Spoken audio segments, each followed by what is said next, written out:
ముందుగా నిన్న అంటే జూలై 10వ తేదీన తిరుమలలో స్వామివారిని మొత్తం 73,353 మంది భక్తులు దర్శించుకున్నారు. అందులో స్వామివారికి మొత్తం 28,444 మంది భక్తులు తలనీలాలను సమర్పించారు. నిన్నటి రోజున తిరుమలలోని శ్రీవారి హుండీ యొక్క ఆదాయం అనేది 3,05,00,000 రూపాయలు.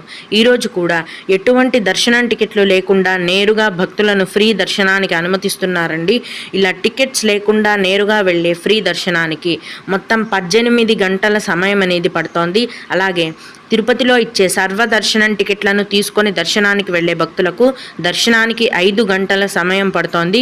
300 రూపాయల దర్శనం వారికి మరియు 500 రూపాయల దర్శనం వారికి దర్శనానికి 4 గంటల సమయం అనేది పడుతోంది. ఈరోజు కూడా చిన్నపిల్లల సుపదం ఇన్ఫాంట్ దర్శనం అనేది ఉందండి. ప్రస్తుతం సుపదం ఇన్ఫాంట్ దర్శనానికి 1 గంట సమయం, అలాగే వీఐపీ బ్రేక్ దర్శనం టికెట్